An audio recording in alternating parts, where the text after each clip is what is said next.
Awali aktivitas dan pelayanan Anda melalui renungan pagi Pulang ke Rumah, dituliskan oleh Ellen G. White bersama Pendeta Denny Kanejo. Selamat mendengarkan. Salam, selamat pagi para pendengar yang setia. Selamat menikmati hari yang baru. Selamat menerima berkat Tuhan melalui audio Renungan Pagi. Renungan Pagi saat ini tanggal 6 Mei 2020 berjudul Tugasmu yang Pertama. Ayat inti kita terdapat di dalam Mazmur 5 ayat yang keempat. Demikian firman Tuhan. Tuhan, pada waktu pagi Engkau mendengar seruanku. Mari kita ikuti penjelasannya. Melalui iman, Anda menjadi milik Kristus, dan melalui iman Anda bertumbuh di dalam Dia dengan memberi dan menerima. Anda harus memberikan semuanya, hatimu, kemauanmu, baktimu. Serahkanlah dirimu kepadanya untuk menurut semua peraturan-peraturannya.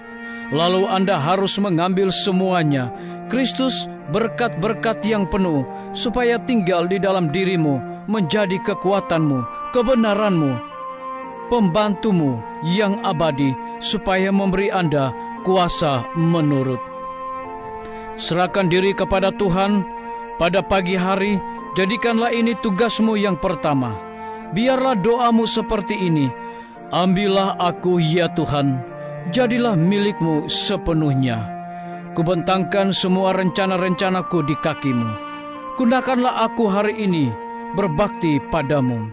Tinggallah di dalam aku, dan biarlah semua pekerjaanku dikerjakan di dalam Engkau. Ini adalah masalah sehari-hari. Setiap pagi, serahkanlah dirimu kepada Allah untuk hari itu. Serahkanlah segala rencanamu padanya untuk dilakukan atau tidak sebagaimana yang ditunjukkannya.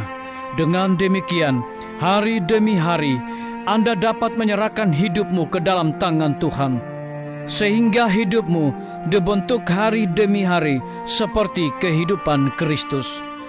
Satu kehidupan di dalam Kristus ialah kehidupan yang penuh damai.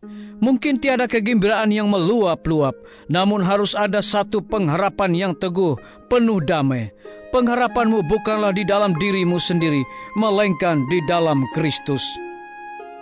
Kelemahanmu dipadukan dengan kekuatannya, kebodohanmu dengan kebijaksanaannya, kelemahan moralmu kepada kekuatannya yang perkasa itu. Oleh karena itu, janganlah bersandar pada dirimu sendiri atau membiarkan hati merenungkan diri sendiri saja, melainkan pandanglah kepada Kristus. Biarlah angan-angan tinggal atas kasih-Nya, atas keindahan dan kesempurnaan tabiatnya. Kristus di dalam penyangkalan dirinya sendiri, Kristus di dalam kehinaannya, Kristus di dalam kekudusan dan kesuciannya, Kristus di dalam kasih-Nya yang tiada taranya. Inilah perkara-perkara yang patut direnungkan oleh jiwa. Dengan mengasihi Dia, meniru Dia, bergantung sepenuhnya padanya, Anda dapat diubah menjadi serupa dengan Dia. Yesus berkata, "Tinggallah dalam aku." Perkataan ini membawa pikiran kita kepada soal perhentian, stabilitas dan keyakinan. Sekali lagi, diundangnya kita, "Marilah kepadaku, aku akan memberikan kelegaan kepadamu." Dicatat dari Injil Matius 11 ayat 28. Perkataan penulis Mazmur juga menyatakan pikiran yang sama. Berdiamlah dirimu di hadapan Tuhan, serta nantikanlah Dia. Dicatat dari Mazmur 37 ayat 7. Perhentian ini tidak didapat tanpa usaha, karena di dalam undangan juru selamat, janji perhentian dipadukan dengan panggilan untuk bekerja. Pikul aku yang kupasang, dan belajarlah kepadaku, karena aku lemah lembut dan rendah hati, dan jiwamu akan mendapat ketenangan. Dicatat dari Injil Matius 11 ayat 29. Hati yang sepenuh berada pada Kristus akan menjadi pekerja yang paling tekun dan giat baginya.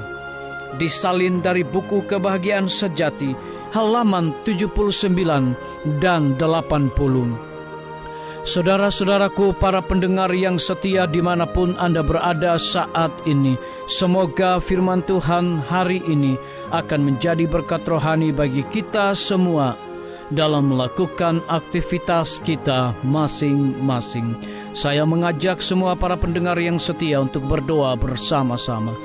Bapa kami yang bersemayam di dalam takhta kerajaan sorga, terima kasih Tuhan Yesus oleh karena kebenaran firman-Mu di pagi hari ini mendatangkan berkat bagi hidup dan kehidupan kami.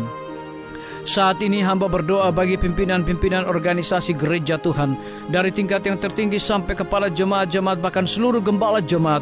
Tuhan urapi mereka dengan kuasa Roh Kudus-Mu. Tuhan lindungi dan pelihara mereka di dalam segala aktivitas dan pelayanan mereka kepada umat-umat Tuhan. Hamba juga berdoa bagi semua guru-guru, para kepala sekolah dan semua anak didik yang diliburkan oleh karena pandemi COVID-19, dimanapun mereka berada saat ini. Tuhan, Engkau jaga mereka, Engkau lindungi, dan Engkau berikan kekuatan yang prima bagi mereka. Hamba juga menyerahkan lebih khusus tim medis ke dalam tangan Tuhan. Engkau berkati dokter, perawat, bidan, para relawan kesehatan dimanapun mereka berada saat ini, karena mereka sedang berada di garda paling depan Tuhan, untuk membela kemanusiaan dalam memutuskan mata rantai berkembangnya virus corona. Hamba juga berdoa bagi TNI, Polri, PNS, wira swasta, petani, pedagang, nelayan, dan saudara-saudara kami yang sedang berada di tahanan saat ini. Tuhan, Engkau lawat mereka, Engkau lindungi mereka, hiburkan mereka dengan kasih dan setia-Mu ya Tuhan. Hamba juga berdoa bagi para pendengar yang setia yang berulang tahun di hari ini, dengan bertambahnya usia yang Tuhan berikan bagi hidup mereka. Mereka selalu melayani Tuhan dengan sungguh-sungguh. Hamba juga menyerahkan pemerintah kami dari tingkat yang tertinggi sampai kepada pemerintah yang paling terendah, yang ada di desa-desa bahkan RT-RT. Kiranya hikmat sorga Tuhan berikan kepada mereka agar dapat menjalankan roda pemerintahan ini. Dan lebih daripada itu, dalam memutuskan berkembangnya mata rantai virus corona ini dengan kehendak-Mu ya Bapa. Terima kasih Tuhan Yesus, dengarlah doa kami Bapa dan mengampuni segala dosa kami, karena kami sudah berdoa hanya di dalam nama Tuhan Yesus dan Juru Selamat kami. Amin. Sampai jumpa. Tuhan Yesus memberkati kita semua. Betapa ku rindu negeri yang indah yang disediakan Bapa.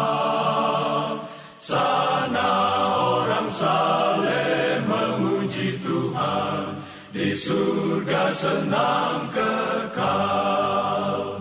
Ku rindu ke surga, sana rumahku, rindu masuki gerbang mutiara, tak pernah bersusah